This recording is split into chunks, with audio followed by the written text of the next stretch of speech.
For more, we are joined by Paul Miller, contributor for thehill.com. Paul, it's good to see you. And what are you tracking here? Can Americans expect gas prices to go down anytime soon, or do we really need to wait for this conflict to end?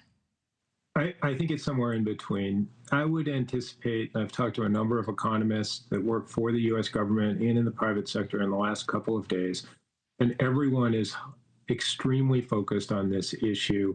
In the opening salvos of any conflicts in the Middle East, we typically see a spike in oil prices. And while it's not directly tied to the increase in the price that we pay at the pump, there is a correlation there. And I would anticipate that for the next 2 to 3 months, we will have an increased price per pump every time you go to fill up. But I don't expect that it's going to last much longer than that. And certainly, given everything we're seeing right now with the significant degradation in the capacity of the IRGC and by extension the rest of Iran to continue to threaten, its neighbors and the Gulf, and particularly the Strait of Hormuz being substantially degraded every single day, I would expect that sometime in the next 2 to 3 months we'll have a resolution and some stability.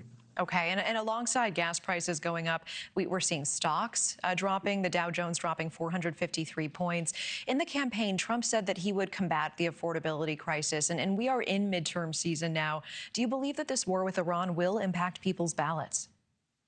I think that it could. It really depends whether or not this gets resolved quickly and what is the ultimate cost in terms of disruptions, human lives, and actually what does it do to the economy? Because there are a number of follow-on effects. When you've got the Straits of Hormuz closed and you have the U.S. sinking a warship, 2,000 miles away, you have insurance costs that go up, shipping costs go up, price of, diesel for all of the ships that we use to supply all of our endless orders from Amazon all goes up. That could be, something that impacts our wallet longer term. But typically, you would expect to see that this would resolve itself over the next couple of months as we have stability in the region.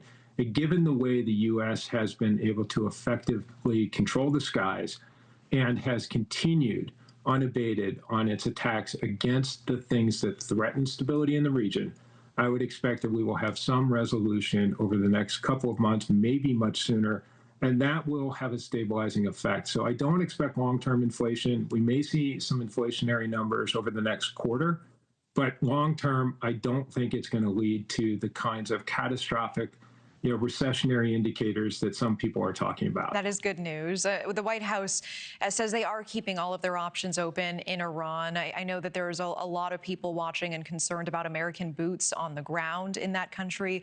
How would that be likely to land with the American people if it came to pass? Do we have a pulse yet of how they feel about this conflict?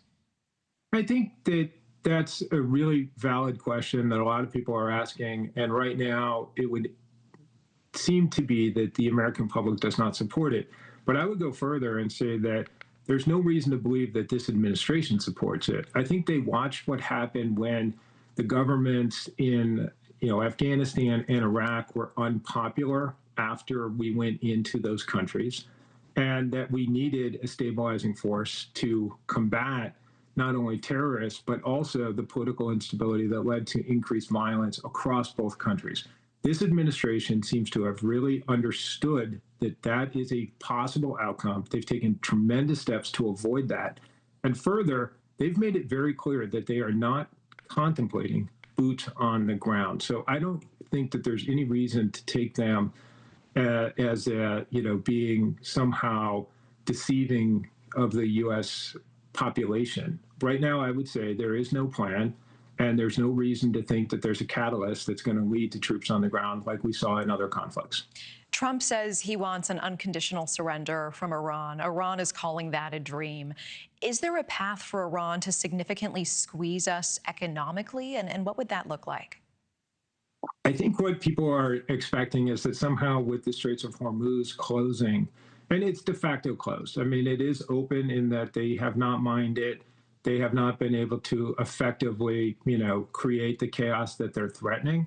But just that threat has led not only insurance rates to go up, but owners of ships to say, wait, I'm going to anchor at either end of the strait, and I'm going to wait for hostilities to cease. That has had an impact, but we've also got a number of levers that we have available as a country to combat that. So I think right now, the fear that Iran is somehow going to dominate our economic, certainty over the next few months is not completely invalid, but I think it's going to be less impactful than people imagine. It's not going to lead to a catastrophic set of inflationary, problems that we're going to have to confront. And this administration is very aware of what could happen, and I think they're taking steps because it's not just Trump. It's an entire group of people in the US government who don't change from administration to administration, who have been down this path with multiple other conflicts over the last 25 years. Many of them have been in their seats for 15 to 25 years. They know what they're doing, and they are giving advice to this administration on the steps to take and additional tools, if needed, to continually stay ahead of that issue.